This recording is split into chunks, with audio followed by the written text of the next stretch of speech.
At 17 years old, my mother left me by myself in the hospital since her boyfriend needed her more. A decade later, she returned asking me for money, claiming she'd choose me now and leave him. So, I made sure it backfired right in her face. Let me tell you, I was 27 years old, under a kitchen sink on Mayfield Avenue, wrench in hand, wrestling with a corroded P-trap patched with electrical tape, you know the kind.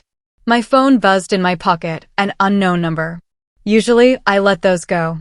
Between the scam calls and the robo-dealers, answering during a job is just never worth it. You pick up, get 5 seconds of silence, then some recorded voice telling you your car's extended warranty is expiring. But this area code, 614, Columbus, Ohio. That's where she lived. Where she'd been living for the last decade with the same man she chose over her own kid. I let it ring out. Finished the P-trap. Wiped my hands on my jeans. And then, sitting on that cold linoleum floor, I checked the voicemail. Hey baby, it's Mom. I know it's been a while. I've been thinking about you a lot lately. I really have. I wanted to hear your voice. Call me when you can. Okay. Love you. I sat there for maybe 30 seconds, staring at the phone screen. Not because I was emotional, not because some buried part of me was crying out for mommy. I sat there because my brain was doing the thing it learned to do a long time ago, sizing up a threat before my body decided how to react. Like hearing a rattle in tall grass and knowing you don't move until you figure out exactly where that snake is. See, my mom hadn't called me in close to 10 years. Before that, the last real conversation we'd had was when I was 17, lying in my uncle's spare bedroom, still 20 pounds underweight from a hospital stay she never even bothered to show up for. I was trying to figure out how to enroll in a trade program without a parent's signature because the one parent I had left couldn't be bothered. She didn't help with that either, too busy telling her friends and her sister that I'd just moved out because teenagers are so dramatic. That voicemail wasn't a mother missing her son. It was a setup. I just didn't know what for yet. The last time I really needed my mom, I was 17, riding in the back of an ambulance with an oxygen mask on my face. She didn't even know it was happening. But I'm getting ahead of myself. Quick context. My dad left when I was 6. Not in the dramatic movie way, with a packed bag and a tearful scene. Nah, he just stopped coming home. One week he was eating dinner with us, the next he wasn't. Mom told me he needed some space. I didn't fully get what that meant at 6. I thought space was something astronauts needed. Years later, I found out he'd moved to Nevada with some woman he met online. He sent me a birthday card with $20 when I turned 8. No return address. That was the last I ever heard from him. So, it was just me and Mom. And look, I'll be fair, she wasn't evil back then. She definitely wasn't beating me or locking me in closets. She was just absent in this real specific way that's hard to explain to people who didn't grow up like that. She kept the lights on, there was usually food in the fridge, rent got paid. But emotionally, I was furniture. I was the couch that was already in the apartment when she moved in, never bothered to replace it, but also never really thought about it. She worked retail management at a big box store. Long shifts, bad hours, came home tired and irritated. I learned real early that needing things from her, attention, help with homework, a ride somewhere, was an inconvenience, not a priority. So, I adapted. I stopped asking for help with schoolwork by 3rd grade. Made my own lunches by 4th. By middle school, I was doing my own laundry, running my own schedule, basically living as a roommate who couldn't legally drive or sign a lease. Then came the boyfriends. One guy first, harmless but boring, lasted about a year. Then Kirk showed up when I was 15, and everything shifted. Kirk wasn't abusive towards me. He didn't hit me, didn't threaten me, didn't even raise his voice. He was just this black hole that sucked up every ounce of my mom's already limited attention. Whatever scraps of mothering she'd been capable of before Kirk gone. Anything Kirk needed, Kirk got. If Kirk was tired, the house went silent. If Kirk wanted the living room, I disappeared. If they were going out to eat, nobody knocked on my door, and I figured out dinner on my own. And yeah, I was a teenager, but it was the principle of it. I wasn't even an afterthought. I was a leftover from a version of her life she was actively trying to upgrade away from. The thing is, neglect doesn't announce itself. There's no single moment where it starts. You just shrink until you're invisible. And then one day, something goes seriously wrong, and you find out exactly how invisible you really are. That day came in November, 3 months after I turned 17. Kirk had been sick for about 2 weeks, some nasty respiratory infection tearing through his warehouse job that fall. Half his crew was out with it at one point. Deep cough, high fevers, the works. And my mom, who couldn't be bothered to ask me how school was going most days, suddenly turned into Florence Nightingale. Tissues, warm compresses, trips to the pharmacy, making him special food, the whole production. She even took 2 days off work to take care of him, which was something I had literally never seen her do for another human being in my entire life, including me. I started feeling off on a Tuesday. Sore throat, headache, body aches that felt like I'd been hit by a truck. I figured it was the same thing Kirk had, which made sense since we were sharing a bathroom, and my mom wasn't exactly running any kind of quarantine. I told her that evening I wasn't feeling great. She barely looked up from the soup she was making for Kirk. There's Tylenol in the bathroom cabinet. You're almost 18. Act like it. By Thursday, I couldn't keep food down. My fever was running so high I was soaking through my sheets at night and waking up shivering in a puddle of my own sweat. I knocked on her bedroom door around 9 p.m., told her I thought I needed to see a doctor, for real, not just Tylenol and toughing it out. Kirk was propped up in bed, watching some reality show. Mom looked at me, standing in the doorway, visibly shaking, and made this face like I'd just asked her to explain quantum physics. You probably just have what Kirk has. Push fluids, get rest, and stop worrying. I can't take off more work this week. I already used my days. Friday, I couldn't stand up without the room spinning. Saturday morning, I woke up and my chest felt like someone parked a truck on it. Every breath was shallow and wrong, like trying to breathe through a straw that someone was slowly pinching shut. I could hear Mom getting ready for work in the hallway. She'd picked up a Saturday shift to make up for the days she'd taken off for Kirk. I tried calling out to her, but my voice barely carried past the door. She left without checking on me. Didn't knock, didn't crack the door, just grabbed her keys and went. Kirk was still in the house somewhere. But he'd taken his meds and passed out cold the way he always did by mid-morning. I was alone in that house, in every way that actually mattered. 17 years old, couldn't sit up without the room going sideways, chest rattling with every breath, and the 2 adults who lived under the same roof might as well have been on a different continent. I texted my mom from my bed because I physically couldn't make it down the hall. I can't breathe right.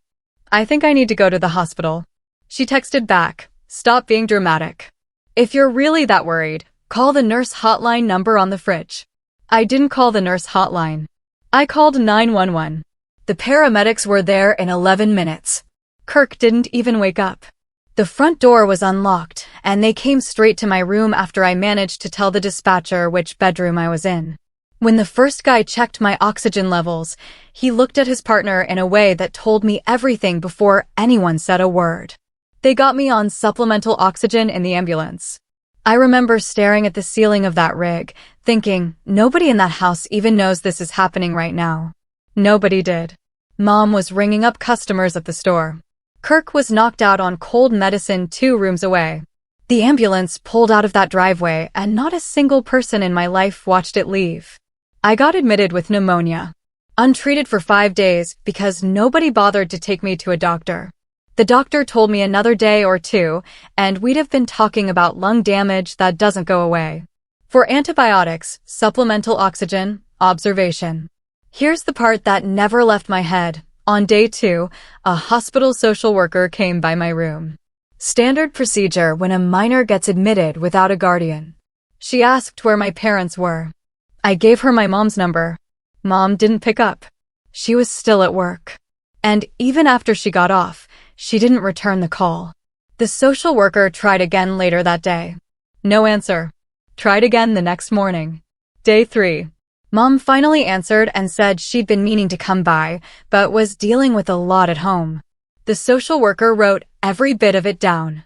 On day 5, a nurse came in to talk about discharge planning. She looked at the empty visitor's chair, the one nobody but John, the social worker, had sat in since I got admitted. Is there someone who can pick you up when you're ready to go home? I just looked at her.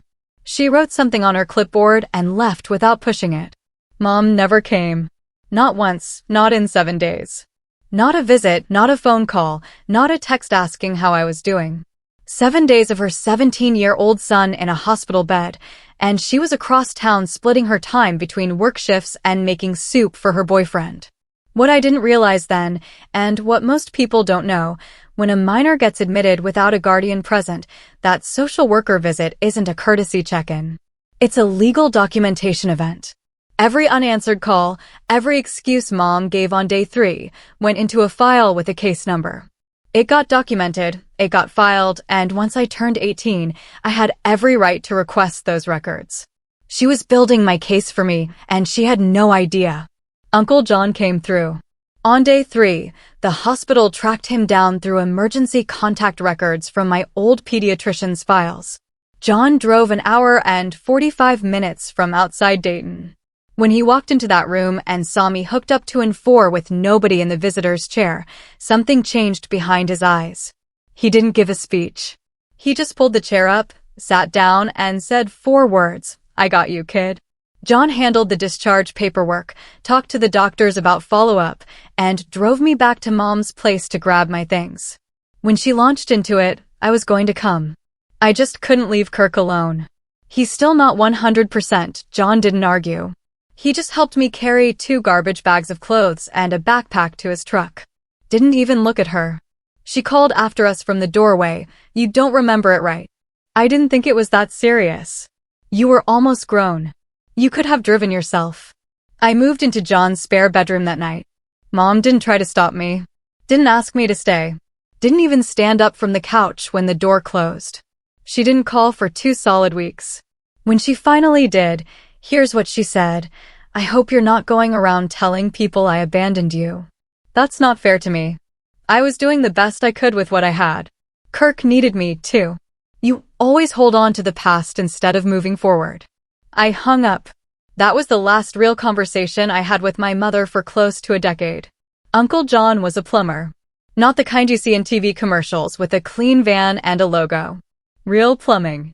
Crawl spaces, frozen pipes at 6 a.m., backed up sewer lines that smell like death warmed over. Hard, dirty work that nobody glamorizes. It saved my life. He got me into a pre-apprenticeship program 2 months after I moved in, co-signed the application since I was still 17, and basically replaced the parent I didn't have. I grabbed my GED since going back to regular school wasn't realistic, missed too much, behind on credits, still recovering. Kept my head down and worked like I was allergic to free time. Finished my apprenticeship at 21, got my journeyman card at 22 on the first try. John just nodded and said, "Good." I bought a used Ford Ranger for $3,000 and rented a studio apartment that was small, ugly, and entirely mine. None of it was cinematic. There were stretches where I ate rice and canned vegetables for weeks because work dried up, and I'd rather miss meals than miss my truck payment. But going backward meant being Mom's invisible kid again, and that wasn't happening. By 25, I had my own small operation, just me and a guy named Nate I'd met on a job site. Residential plumbing, basic fixture work, some light remodeling, emergency calls. Nothing fancy, but it was mine. Every pipe joint, every invoice, every 5 a.m. alarm, mine. I didn't think about Mom much during those years. Too busy building a life to sit around feeling sorry about the mother who never bothered to be one. The absence of her was the quietest my life had ever been. Quiet felt good. Then she called. That voicemail on Mayfield Avenue was just the opening move. Mom didn't come in aggressive. Didn't come in demanding. She came in soft, gentle, patient, which should have been my first red flag because my mother has never been a patient woman about anything in her entire life. She called again 2 days later. I didn't answer. She left another voicemail, softer than the first. Then a text the next week. I understand if you need time. I'm not going anywhere. I just miss my son. A week after that, I saw something today that reminded me of you. Hope you're doing well, baby. 2 weeks later, I know I wasn't perfect. I've had a lot of time to think about things. I'll admit it. Some dumb, stubborn part of me wanted to believe it was real. Not because I needed her, I'd proved I didn't need her. But there's this part of your brain that still wants your mom to be a mom, even when every piece of evidence says she won't be. It's not rational. It's just wiring you can't fully cut. And honestly, it's really hard to override. I didn't respond for 6 weeks, but I didn't block her either. That was my first mistake. After 6 weeks, I finally replied, one text, short, I'm fine. What do you want? No question mark, because we both knew it wasn't really a question. She asked if we could get lunch, just to talk. No pressure, no expectation. We met at a diner on my side of town. My turf, my choice. She looked older, thinner. She hugged me when she saw me and held on way too long while I stood there like a fence post. We sat down, ordered food, and she launched into the performance. How proud she was of me. How she always knew I'd land on my feet. How she wasn't in a good place back then, but she's done so much growing since. She hit every note. I didn't think it was that serious at the time. You were so independent. I thought you were handling it. I was doing the best I could. She used the word growth 3 times in 10 minutes. I counted. I let her talk. Didn't give her much back. Nodded at the right moments. Ate my food. I had a Reuben, which is a dumb detail, but I remember it because it was a really good Reuben. And I kept thinking about how weird it was to be eating a great sandwich across from a woman who once let me almost die. Anyway, I watched her eyes the way you watch someone's hands during a card trick, because the mouth is just the distraction. We did 3 more lunches over the next month. Each one she'd press a little further into my world, asking about my business, my apartment, my truck. Was I seeing anyone? Warm, curious, motherly. If you squinted real hard and turned the lights down low. Then came lunch number 4, and the whole act fell apart. Halfway through her meal, she put her fork down and got quiet. Different kind of quiet. Calculated. She told me Kirk was sick again. Really sick this time. Long-term respiratory damage from that original infection years ago. Complications. Needed ongoing treatment. Specialists. Her insurance wasn't covering everything. The bills were stacking up. She looked at me across that Formica table with an expression designed to look vulnerable, but I'd seen it before. Same face she used on her exes, on Kirk, on anyone with a wallet and a pulse. I'm not asking for a lot, honey. Just some help while we get through this rough patch. You're doing so well for yourself, and family helps family. That's all I'm saying. Family helps family. She actually said that to me, about the same man she chose over her own child when that child was 17 years old and couldn't breathe. I told her no, flat, calm. That's not something I'm going to do. What happened next is the thing I'll never forget. She reached across the table and grabbed my hand, squeezed it, looked me dead in the eyes. What if I left him? What if I chose you this time? I'd leave Kirk if it meant having my son back in my life. There it was. This wasn't a reunion. It was a negotiation. The most honest thing my mom had ever said to me, wrapped in the most manipulative package you can imagine. She wasn't offering to be my mother. She was offering to swap one meal ticket for another. The sick boyfriend for the successful son. I pulled my hand back, dropped enough cash on the table to cover both meals. Stood up and walked out of that diner without saying another word. Wasn't making a scene. I was just done. What if I chose you this time? Think about that. She wasn't apologizing. She wasn't even pretending to feel guilt. She was literally offering to trade her sick boyfriend for my bank account. Like she was at a dealership doing a trade-in on a car with a blown engine. And she actually thought that would work. Lady, your son fixes pipes for a living. He can tell when something stinks. That should have been the end of it. But Mom doesn't accept no. She never has. Within 2 weeks of that last lunch, the pressure campaign started. First came texts from Aunt Suzanne, your mother is really going through a hard time right now. I think you should reconsider helping her. Then calls from Donna, Mom's best friend of 20 years.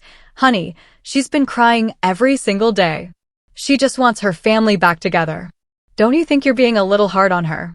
I found out through Suzanne that Mom had been running a story.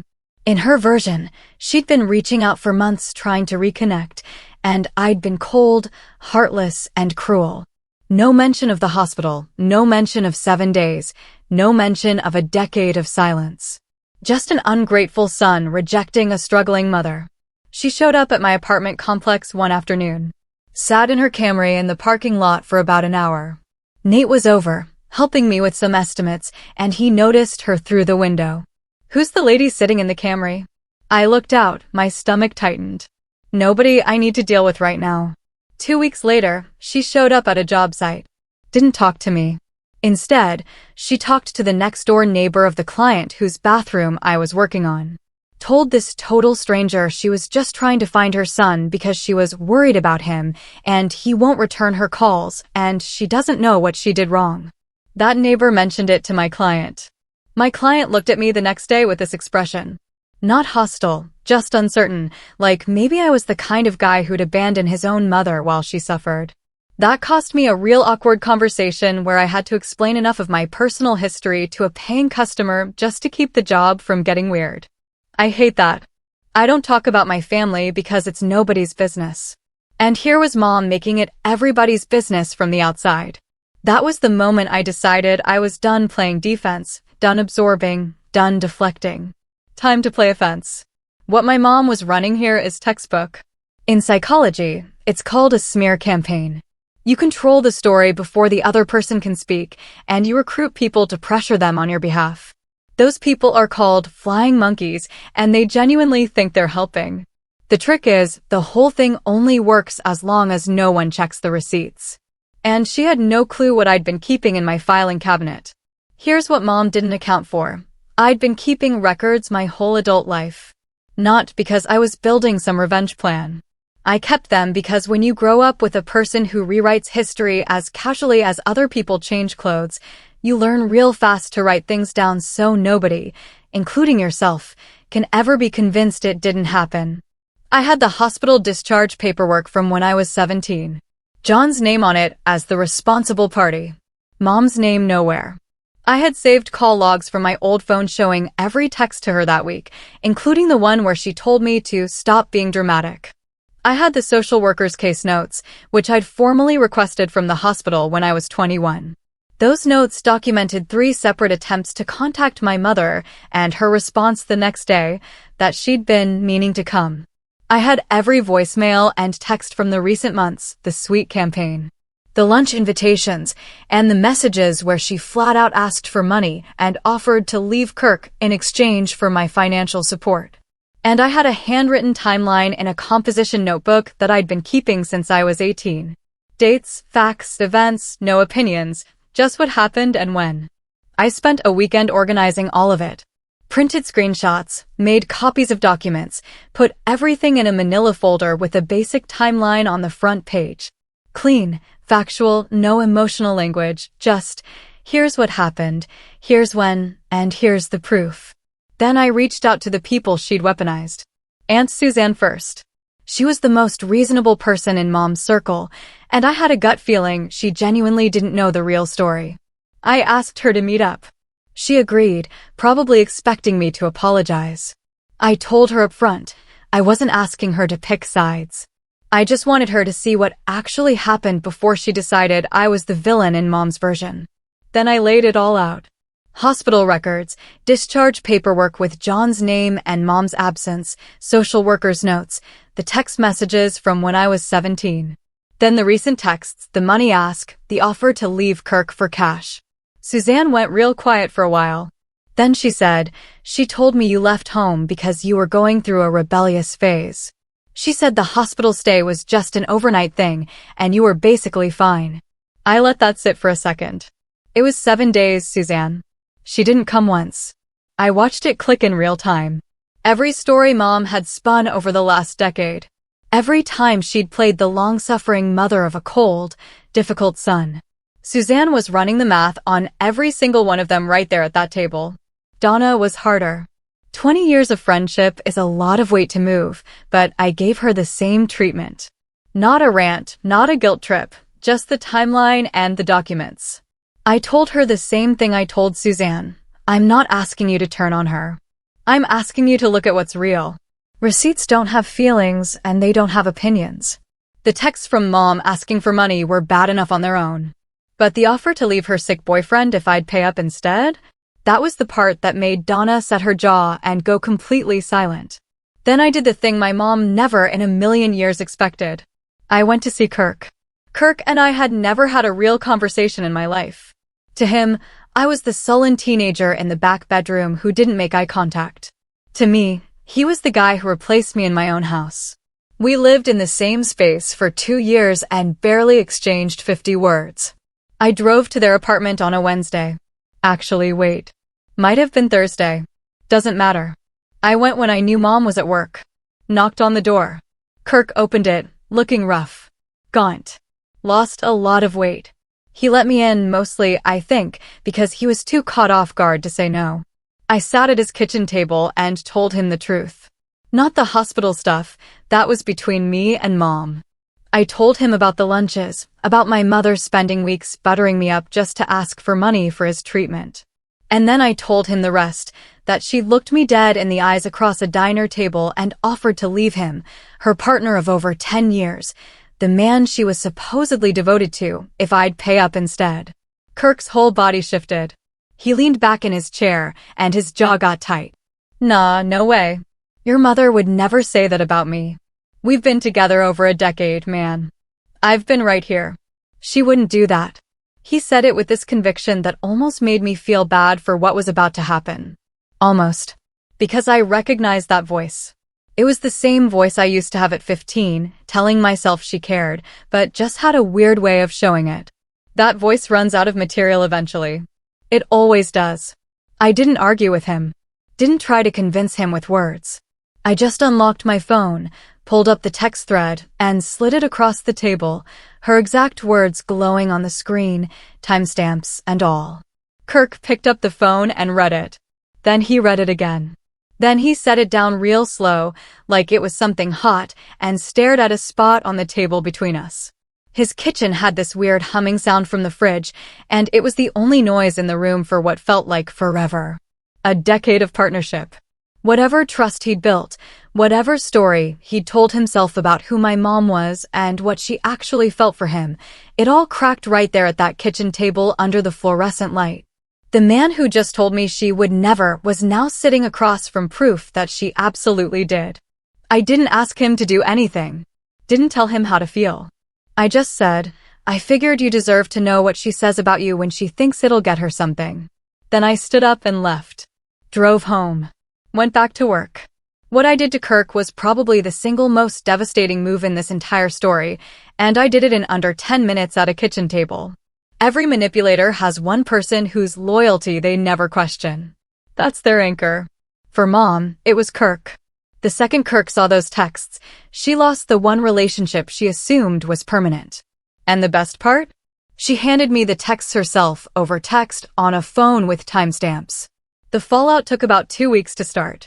And once it started, it didn't stop. Suzanne called Mom directly and confronted her with everything I'd shown her. Suzanne told me later that Mom cycled through every play in her handbook, denying it happened, saying it wasn't that big a deal, claiming I'd somehow faked hospital documents. But Suzanne had held the originals in her hands. She'd seen the hospital letterhead, the social worker's handwritten notes, the carrier timestamps on the text messages. There was nothing to fake. Donna pulled back from Mom's life quietly. No big confrontation, no blow-up. She just stopped being available. Calls went to voicemail more often. Plans got canceled. The 20-year friendship developed a frost that Mom's usual charm couldn't melt no matter how hard she tried. Kirk didn't leave right away, but something between them broke that wasn't going to heal. Mom called me about 3 weeks after my visit, screaming into my voicemail that I'd destroyed her relationship and poisoned everyone against her. Then the classic closer, you're punishing me for something that happened 10 years ago. That's not fair. I didn't call back. Saved the voicemail. One more entry for the file.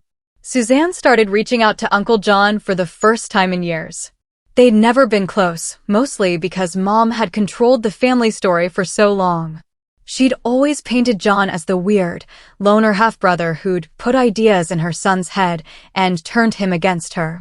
Once Suzanne actually talked to John and heard his side, the hospital, the discharge, the year he spent helping me get back on my feet, she realized he was the only adult in the whole family who'd actually done the right thing when it counted.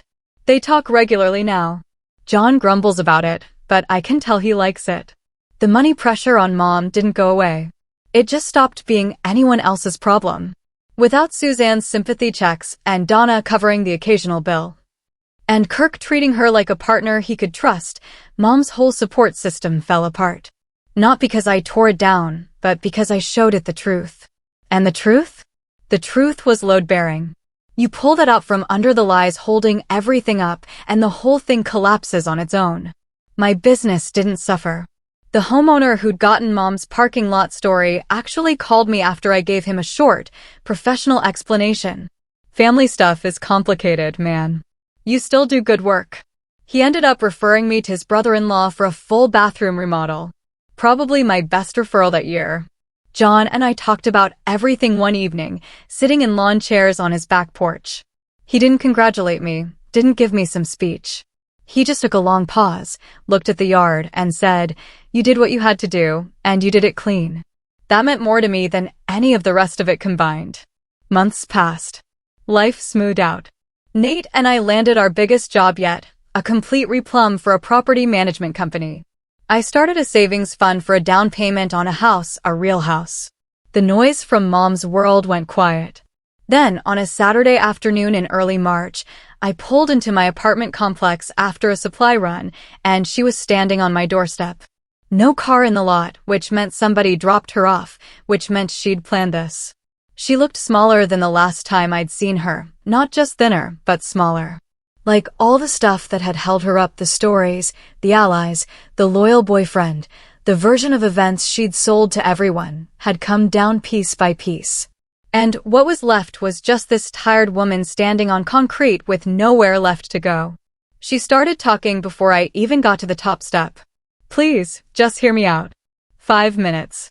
That's all I'm asking. 5 minutes." Her voice was shaking. Not the controlled kind of shaking she used to do when she wanted sympathy from cashiers or coworkers. This was raw, unpolished. She looked like she'd been rehearsing this in somebody's car the whole way over and still wasn't ready. "Kirk's gone. He moved out last week. Suzanne won't talk to me. Donna won't even look at me at church anymore. I have nobody. Do you understand that? I have nobody left." I set my bags down on the step and just stood there. I know I messed up. I know that. I should have come to that hospital. I should have been there. And I wasn't. And I have to live with that. But I'm your mother. Doesn't that count for anything? Doesn't all those years count for something? Her chin was trembling, and she wiped her eyes with the back of her hand. "I'm begging you. I am standing here begging my own son. I don't have anywhere else to go. I don't have anyone. You're all I have left. Please, I'll do whatever you want. I'll apologize in front of anyone. I'll say whatever you need me to say. Just don't shut me out. Please don't shut me out." She reached for my arm. I stepped back. "You ruined my life," she said, and the begging cracked into something harder underneath. Just for a second. Just long enough for me to see it. The thing under the tears. The same woman who told a 17-year-old to stop being dramatic while he was suffocating in the next room. "No," I said. "I told people what you did. What happened after that was between you and them. I'm your mother. You were my mother. And when I was 17 and couldn't breathe, you told me to stop being dramatic. So, I stopped needing you instead." She stood there for maybe a full minute, waiting for me to crack, to invite her inside, to give her the emotional scene she could turn into a fresh round of guilt and games. "I need you to leave," I said. "And I need you to not come back here. I'm telling you once, clearly, so there's no confusion. Next time you show up here or at one of my job sites, I call the police and have you trespassed. After that, I file for a protective order. I have everything documented. You know I do." She left. I went inside, put away my supplies, and started prepping materials for Monday's job. The kitchen faucet in Unit 3 of the fourplex had been dripping for a week, and it wasn't going to fix itself. Life doesn't owe you a cinematic ending. Sometimes the best revenge is just being the kind of person who handles things quietly, cleanly, and without needing anyone's permission to move on. Especially not hers. I still wonder sometimes if Kirk got the treatment sorted out. I don't have an answer for that one. This wasn't about revenge in the explosive sense. I didn't raise my voice once, didn't throw a punch, didn't post her on social media. I just opened a manila folder, told the truth, and watched a decade of lies collapse under its own weight. It was an audit. So, tell me, what would you have done if you were in my shoes? Have you ever had to draw a line like that with someone who should have cared? Let me know in the comments below.